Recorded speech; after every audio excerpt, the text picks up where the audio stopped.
So guys, जैसा कि हमने पिछले एपिसोड में देखा कि जांग ने किंग लोंग को मारकर उसे आजाद कर दिया। उसने चूहो का सिर काटकर वुयान को गिफ्ट में दे दिया था, जिससे गुस्सा होकर फेई ने डेमोनिक बिस्ट के साथ मिलकर स्नेक वैली पर हमला कर दिया। फिर अब हम देखते हैं कि डेमोनिक बिस्ट के गांव पर अटैक करके वहां के लोगों को मारने लगे। सब अपनी जान बचाने के लिए इधर उधर भाग रहे थे। एक औरत अपनी बेटी को लेकर वहां से दूर भागने लगती है, पर व्हाइट टाइगर ने उसे पकड़ लिया और दूसरा टाइगर उस लड़की को मारने लगता है। लेकिन तभी जुए की वहां गई, वो एक अटैक करके उस टाइगर को दूर गिरा देती है और अपनी आइस पावर का इस्तेमाल करके व्हाइट टाइगर को बर्फ में जमाकर खत्म कर देती है। वो अपनी स्पिरिचुअल पावर की मदद से उस औरत को ठीक करने लगती है। इतने वक्त में शुशु और जिंग वू भी वहां गए। जुए की कहती है कि तुम दोनों बिस्ट का पीछा करके उनकी लोकेशन का पता लगाओ। आखिर उन्होंने अचानक अपनी पोजीशन क्यों बदली? शुशु कहता है कि हमने कुछ बिस्ट का पीछा किया था और हमें पता चला है कि कोई पावरफुल बिस्ट उन्हें अपनी तरफ बुला रहा है, जिस वजह से वो अचानक साउथ वेस्ट की तरफ चले गए। इसके साथ हमें गोस्ट किंग सेक्ट का एक मेंबर भी मिला है। वो सेक्ट मेंबर को डराकर उसे पूछता है कि आखिर तुम यहाँ क्या कर रहे थे? वो बताता है कि डेप्यूटी लीडर ने हमें सारे बिस्ट को स्नेक वैली की तरफ ले जाने का ऑर्डर दिया था, इसीलिए मैं यहाँ आया हूँ। जो है कि इससे काफी हैरान थी। वो पूछती है कि आखिर तुम सारे बिस्ट को स्नेक वैली में क्यों ले जाना चाहते हो? वो कहता है कि मुझे इस बारे में कुछ नहीं पता, बस मैं इतना जानता हूँ कि डेमोनिक बिस्ट का मुकाबला करने के लिए सेक्ट लीडर दूसरे मेंबर्स को भी स्नेक वैली में लेकर गए हैं। सभी से काफी हैरान थे। जिंगू पूछता है कि आखिर गोस्ट किंग सेक्ट क्या करने की प्लानिंग बना रहा है? जुएकी कहती है कि अगर गोस्ट किंग बिस्ट का मुकाबला करना ही चाहता है तो आखिर उन्हें स्नेक वैली में जाने की क्या जरूरत है? इसमें जरूर कुछ गड़बड़ है। वहीं वुयान ने प्रोटेक्शन एरिया एक्टिवेट कर दिया था, जिस वजह से डेमोनिक बिस्ट स्नेक वैली के अंदर नहीं आ पाते। जैसे ही वो बैरियर को टच करते हैं उनकी डेथ हो जाती है। फिंगर इससे काफी खुश थी। वो कहती है कि 10,000 पॉइजन सेक्ट का प्रोटेक्टिव एरिया सच में काफी ताकतवर है। वो यान कहता है कि जब तक 3 सेक्ट एक दूसरे का साथ दे रहे हैं तब तक हमें डेमोनिक बिस्ट का मुकाबला करने में कोई परेशानी नहीं होगी और हम आसानी से स्नेक वैली को बचा लेंगे। मियाओ गोस्ट किंग के साथ पवेलियन में बैठकर आगे की प्लानिंग बना रही थी। वो पूछती है कि तुम्हें क्या लगता है, क्या तुम्हारे हिसाब से इस बार हम अपने प्लान में कामयाब होंगे? गोस्ट किंग कहते हैं कि तुम्हें फिक्र करने की जरूरत नहीं है। जब तक हम दोनों साथ मिलकर काम कर रहे हैं कोई भी हमारी प्लानिंग को नहीं बिगाड़ सकता और हम अपने मकसद में जरूर कामयाब होंगे। किंग सोंग वहां आकर कहता है कि आप एकदम सही कह रहे हैं। 3 सेक्ट्स के मास्टर्स की मदद से 10,000 पॉइजन सेक्ट का ग्रेट प्रोटेक्शन एरिया एक्टिवेट हो चुका है। हम आसानी से इस परेशानी से बाहर निकल जाएंगे। अचानक स्नेक वैली की तरफ तेजी से बहुत सारे डेमोनिक बिस्ट आने लगे। फिंगर इससे काफी घबरा गई। वो पूछती है कि आखिर ये सब क्या हो रहा है? एकदम से इतने सारे बिस्ट यहाँ कैसे आने लगे? वो यान कहता है कि तुम्हें फिक्र करने की जरूरत नहीं है, सारी चीजें मेरे काबू में है और भले यहाँ कितने भी बिस्ट क्यों ना आ जाएं, हम आसानी से इनका मुकाबला कर सकते हैं। तभी पवेलियन में एक ब्लास्ट होता है, पर गोस्ट किंग और मियाओ को उस धमाके से कोई फर्क नहीं पड़ता। वो आसानी से पवेलियन से बाहर निकल गए। धमाका सुनते ही वो यान भी जांग पर हमला कर देता है, लेकिन जांग ने अपनी ब्लड डिवोनिंग स्टिक की मदद से उसे रोक दिया। फिंगर पूछती है कि आखिर तुम ये सब क्या कर रहे हो? वो यान कहता है कि मैं अंडर स्वाम्प में हुए उस हादसे को कभी नहीं भूल सकता। 10,000 पॉइजन सेक्ट के मेंबर्स एरे को पावर देना बंद कर देते हैं और वो यान के पीछे आकर खड़े हो गए, जिसकी वजह से एरे कमजोर पड़ने लगा। जांग आसानी से वो यान को दूर कर देता है। वो यान कहता है कि तुम्हारे पास ज्यादा वक्त नहीं बचा। बिस्ट ने तुम्हें चारों तरफ से घेर लिया और मैंने एरे भी कमजोर कर दिया, पर फिर भी तुम इतने शांत हो। तुम सच में ब्लड प्रिंस कहलाने के लायक हो, पर अफसोस की बात है कि अब तुम जिंदा नहीं बच सकते। धीरे धीरे करके ग्रेट प्रोटेक्शन एरिया कमजोर पड़ने लगता है। फिंगर कहती है कि 3 सेक्ट्स ने मिलकर फैसला किया है कि हम सब बिस्ट का मुकाबला करेंगे, तो आखिर अब तुम ये सब क्यों कर रहे हो? वो यान कहता है कि गोस्ट किंग सेक्ट और हेवान सेक्ट मिलकर मेरे 10,000 पॉइजन सेक्ट को नष्ट करने की प्लानिंग बना रहे थे, तो आखिर मैं हाथ पर हाथ धरे कैसे बैठा रह सकता हूँ? इसीलिए मैंने तुम बेवकूफ के कुछ करने से पहले तुम्हें मारने का प्लान बना लिया। 10,000 पॉइजन सेक्ट की मदद न मिलने की वजह से गोस्ट किंग सेक्ट और हेवान सेक्ट के मेंबर्स को डेमोनिक बिस्ट का मुकाबला करने में काफी तकलीफ हो रही थी और काफी मेंबर्स मारे जाते हैं। यान हुई वहां आकर जांग को बताता है कि डेमोनिक बिस्ट ने हमें चारों तरफ से घेर लिया और प्रोटेक्शन एरिया ने नष्ट होने की वजह से अब हम यहाँ से बचकर नहीं निकल सकते। वो यान अपने साथियों को लेकर वहाँ से चला गया। हेवान सेक्ट की मेंबर्स अपनी पर्पल वायर्स की मदद से बिस्ट को रोकने की कोशिश करती है, पर बिस्ट उनकी केस से आजाद होकर उन्हें मारने लगे। जांग अपनी ब्लड डिवोनिंग स्टिक का इस्तेमाल करके उन्हें बचाता है। वो यान हुई से कहता है कि जल्दी से सारे मेंबर्स को यहाँ इकट्ठा कर लो,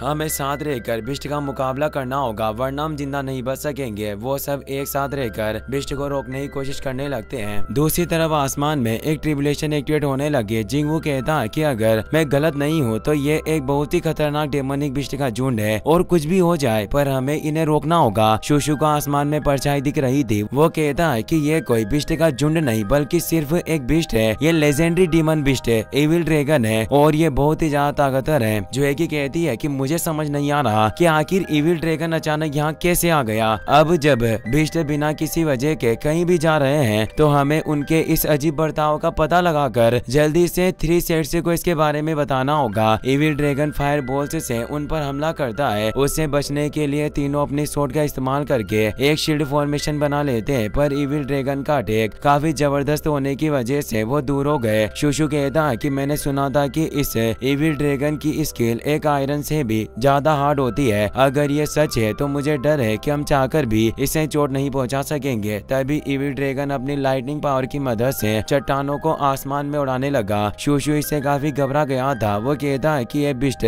बहुत ही ज्यादा खतरनाक है, मुझे नहीं लगता कि इस तरह हम इसका मुकाबला कर सकेंगे। इसे रोकने के लिए हमें कोई प्लान बनाना होगा। जुएकी कहती है कि तुम दोनों गांव के लोगों को यहाँ से दूर ले जाने पर ध्यान दो, तब तक मैं एविल ड्रैगन का ध्यान अपनी तरफ आकर्षित करती हूँ। वो एक शील्ड बनाकर चट्टानों को गांव के लोगों पर गिरने से बचाती है। जिंगवू शुशु के साथ मिलकर गांव के लोगों को खतरे से दूर लेकर जाने लगा। एविल ड्रैगन शील्ड के ऊपर बैठकर उसे नष्ट करने की कोशिश करता है पर जुएकी ने उसे दूर कर दिया। वो गुस्से में आकर अपनी लाइटनिंग से उस पर हमला करने लगता है मगर जुएकी अपनी तियान या सोट की मदद से लाइटनिंग को रिफ्लेक्ट करके उसे दूर कर देती है। वो सोचती है कि अगर हमारी फाइट इसी तरह चलती रही तो मुझे डर है कि गांव के मासूम लोग बिना वजह मारे जाएंगे और गांव भी मिट्टी में मिल जाएगा। वो इविल ड्रैगन पर हमला करके वहां से दूर भागने लगी। इविल ड्रैगन को इससे बहुत गुस्सा आता है और उसका पीछा करते हुए उस पर फायर अटैक करने लगा। जुएकी आसानी से उसके अटैक से बच गई थी। गुस्से में आकर इविल ड्रैगन लाइटनिंग से उस पर हमला कर देता है। जुएकी अपनी स्वॉर्ड को उसके सिर में घुसाने की कोशिश करती है पर उसकी स्किन बहुत हार्ड थी जिस वजह से वो कुछ नहीं कर पाती। वो सोचती है कि मुझे जल्दी से इसकी कमजोरी का पता लगाना होगा वरना इस तरह मैं इसका मुकाबला नहीं कर पाऊंगी। वो अलग अलग अटैक और पैतरों का इस्तेमाल करके उसे हराने की कोशिश करती है मगर इविल ड्रैगन काफी ज्यादा पावरफुल था, उसे उन हमलों का कोई फर्क नहीं पड़ता। वो अपनी लाइटनिंग की मदद से जुएकी को दूर कर देता है। वो सोचती है कि अगर ये लाइटनिंग का इस्तेमाल करके मुझे हराना चाहता है तो मैं भी लाइटनिंग का इस्तेमाल करके ही इसका मुकाबला करूंगी। वो अपनी आइस पावर की मदद से उसे बर्फ में जमा देती है। एविल ड्रैगन खुद को बर्फ से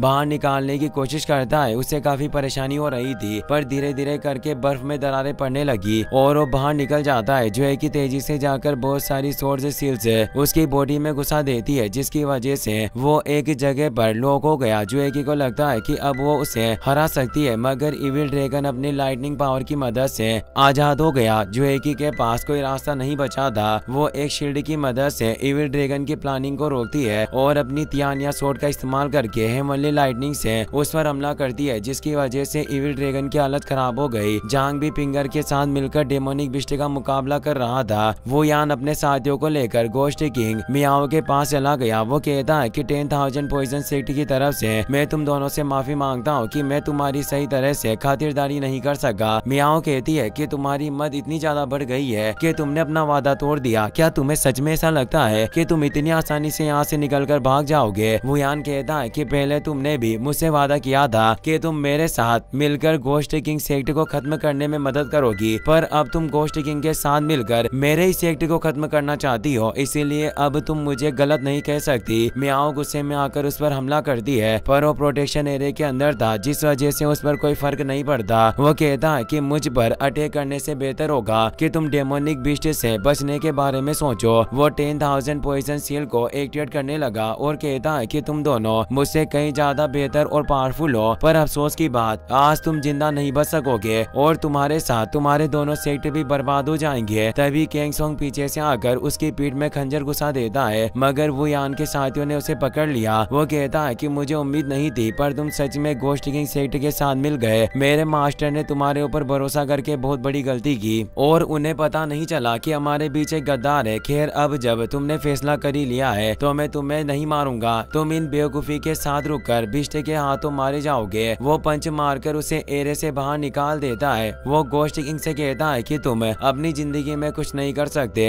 यहाँ तक कि तुम अपनी वाइफ और बेटी को भी जिंदा नहीं रख सकते। अब इन बिस्टे के हाथों तुम्हारी भी जान जाने वाली है। मैंने इस दुनिया में तुमसे ज्यादा नाकामयाब इंसान नहीं देखा। इसके साथ गुइली भी एक नाकारा गद्दार है जिसने अपने मास्टर को धोखा देकर इविल पाथ को चुना। आखिर वो मेरा मुकाबला कैसे कर सकता है। मैं बहुत खुश हूँ, आज तुम सब मारे जाओगे, मगर मुझे अफसोस भी है कि मैं अपनी आंखों से तुम्हारी मौत नहीं देख सकता। वो जोर जोर से हंसने लगता है और 10,000 पॉइजन सील की मदद से अपने साथियों को लेकर वहाँ से टेलीपोर्ट हो गया। उसे लग रहा था कि वो एकदम सेफ जगह पर टेलीपोर्ट हुए हैं, लेकिन ताओती फे के साथ वहाँ एक और बिस्ट किंग मौजूद था। ताओती के हाथ में चूवू की डेड बॉडी थी, जिसे देखकर वुयान को समझ में आ जाता है कि जांग ने उसे जानबूझकर चूवू का सिर तोहफे में दिया ताकि तीनों बिस्ट किंग उसे ढूंढकर मार सके। ताओती और उसके साथी एक एक करके 10,000 पॉइजन सेक्ट के मेंबर्स को मार देते हैं। वुयान जानता था कि अब वो जिंदा नहीं बच सकता और पागलों की तरह जोर जोर से हंसने लगता है। इसी के साथ ये एपिसोड यहीं पर खत्म हो जाता है।